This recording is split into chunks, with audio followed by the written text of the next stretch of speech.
Okay, welcome back students. In the last video we have discussed about two concentration techniques, that is hydraulic washing and magnetic separation. So in this video we will be talking about froth flotation method. So this is one more concentration technique which we use to separate gangues from ores from gangue. That is we use to remove impurities from the ore. Now this froth flotation method, it has one interesting history. So invention of this froth flotation method, actually it is originated from a washerman. It is from a washerman. So there was a washerman. She had one customer who is working at copper mining. So copper mining area, he was working at copper mining. So he was the miner. He used to work at copper mining area. He used to give his clothes to wash with this washerman. Okay, this is washerman. Now while washing the clothes of miner, this washerman, she observed that some dirt particles like sand and other similar to sand materials, they fell down to bottom of the washtub. But some materials like compounds of copper, they came to the top along with the froth of the soap. That is bubbles, what we have, or what we call in general. So along with the bubbles, the copper containing materials, copper containing dirt used to come to the top. Okay, so this was the observation of this washerman, and she had one more customer who was a chemist. The name was Carrie Everson. Carrie Everson. She explained this principle or this phenomena, this whatever experienced by this washerman to Carrie Everson.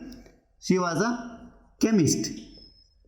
Now this chemist used this same principle to separate the impurities from impurities of the copper ore in a large extent, and she succeeded in that also. So after this, after the invention of this method, she named this as froth flotation method, and this become a widely used concentration technique for copper ores. And after that, copper ore can be, it made profitably. Copper mining was gradually increased afterwards. Then this froth flotation method, same method, used to concentrate some other ores also. This froth flotation method is mainly used to purify sulfur ores, sulfur containing ores. I will explain this method to you. So at the very beginning, the ores what we have should be finely powdered. It should be finely powdered. Then it is added to water. So here we have finely powdered ore along with water in this container. Okay. Now it has one pedal. It has fans here. Now when you stir this fan, it will generate froth. As you know, when you are washing clothes, simply by adding detergent to the water, you will not get froth or bubbles. Froth is nothing but bubbles. So you will simply you will not get bubbles. So you need to agitate or you need to stir it, right? So at the same way, here also you need to stir this fan. At that time you will get bubbles. Now that bubbles will attract sulfur ores. That attracts sulfur ores, and remember, not impurities. It will not attract any impurities. It will attract only sulfur ores. It is only limited to sulfur ores.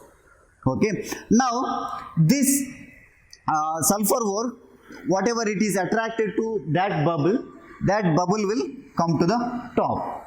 So at that time we can remove that bubbles or froth, whatever present here, and we can dry it and we will get pure sulfur ores. Pure sulfur ores.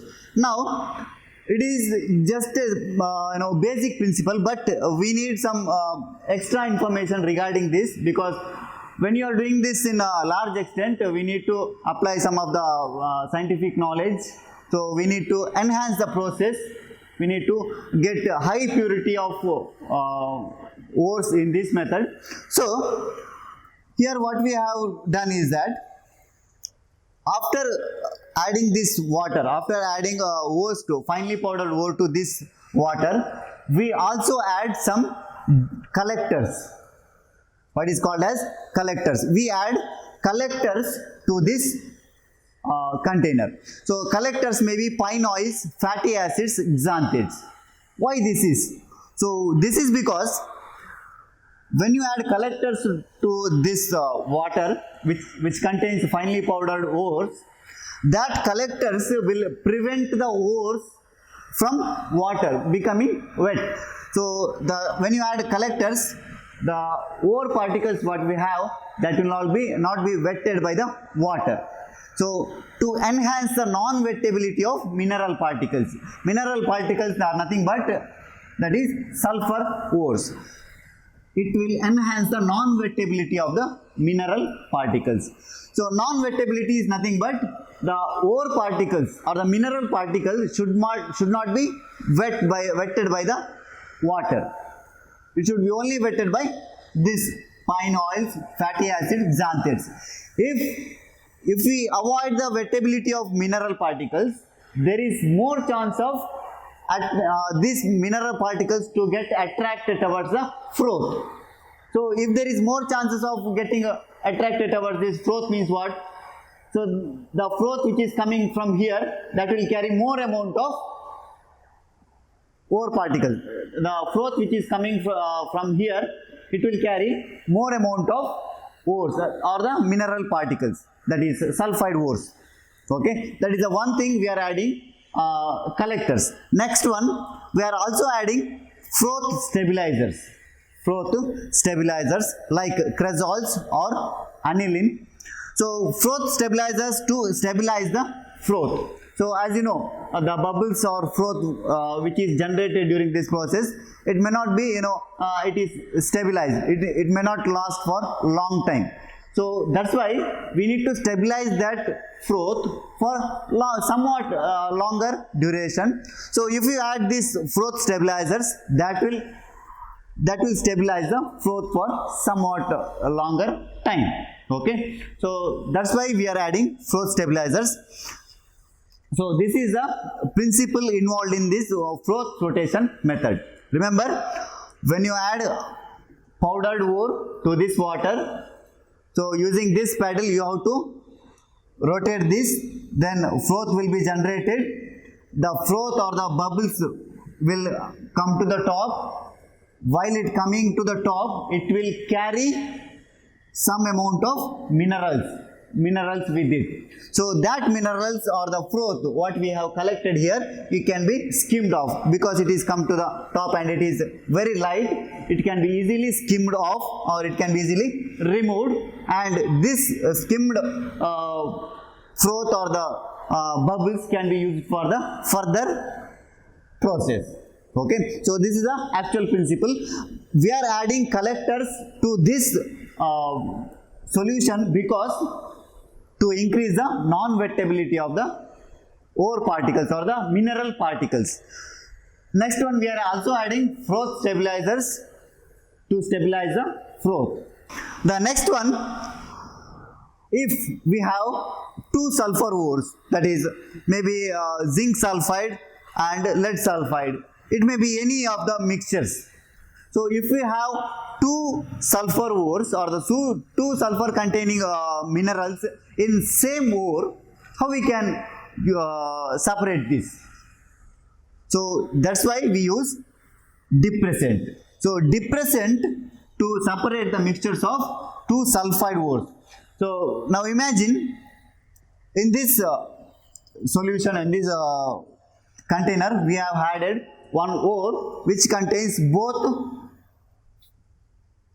lead sulfide and zinc sulfide. Now, if you do not add any depressant or any other substances other than collectors and froth stabilizers, you will get lead sulfide and zinc sulfide along with this froth. So, because both are sulfide ores, because sulfide ores are attracted towards the froth, and the froth or the bubbles will carry the sulfide ores from the bottom to this top. But we need to separate sulfide ore and zinc sulfide. If you want to separate these two mixtures, then you need to add some depressant. In this case, in the case of lead sulfide and zinc sulfide, we are using NaCN, sodium cyanide, as depressant. So this depressant NaCN selectively prevents zinc sulfide from coming from the froth. So this NaCN, it will prevent zinc sulfide. It will combine with this zinc and it will not allow this zinc sulfide to come along with the froth. It will allow only lead sulfide to come along with the froth. So that's why we are using depressant. So by this way you can separate zinc sulfide and lead sulfide. Okay, so this is the role of depressant here. Okay, students, the next concentration technique in the chapter is leaching. So leaching is nothing but it is used to dissolve the ore. So leaching is used if the ore is soluble in some suitable solvent. So as I told you, you have to dissolve the ores. So this technique, leaching technique, will be applicable to the ores which are soluble in some solvents, only in particular solvents, whereas impurity should not dissolve. So only ore or the mineral particles should dissolve and the impurities should remain as such. So in that case, we can use this leaching technique to concentrate the ores. So we will see some of the examples for that. So leaching of alumina from bauxite. So as you know, bauxite is the main or the principal ore of aluminium. Okay, it usually contains SiO2, iron oxides, Fe2O3 or Fe2O4, titanium oxide as impurities. So there will be impurities of SiO2, iron oxide, and TiO2, that is titanium oxide, in bauxite. So from that we have to remove these impurities.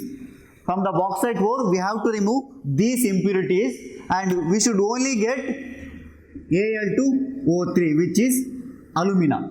We need only this one, not these things. So we should remove this one. So for this we can use leaching technique. So in this, the entire bauxite ore which contains Al2O3 along with these impurities is heated. Powdered ore of this bauxite is heated with a concentrated solution of NaOH, sodium hydroxide, at 473 to 523 Kelvin temperature and 35 to 36 bar pressure. So that process is called digestion. Okay. Now the reaction for this sentence I have written here, Al2O3. So here I have not written SiO2 or iron oxides or titanium oxides. I have only written Al2O3, alumina, because in this reaction, even though if these impurities are present, only the reaction will occur between Al2O3 and NaOH. Al2O3 will react with NaOH along with water. It will form NaAlOH4, which is called as sodium aluminate. So this is sodium aluminate.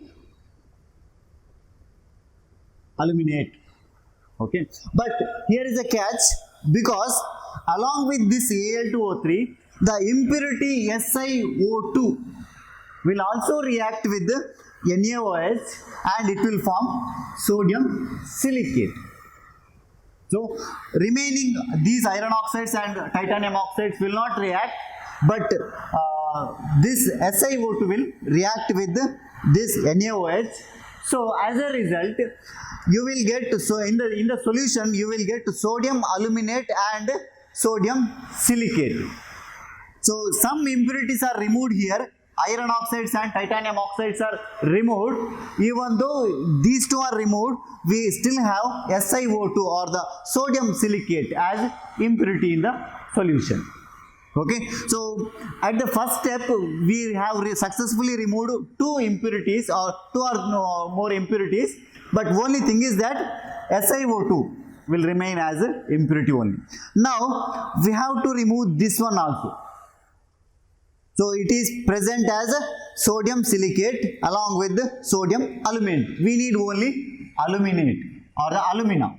Sodium aluminate is present along with the sodium silicate. Now the second step is the sodium aluminate present in the solution is neutralized by passing CO2, carbon dioxide gas, and hydrated Al2O3 is precipitated. The reaction I have written here.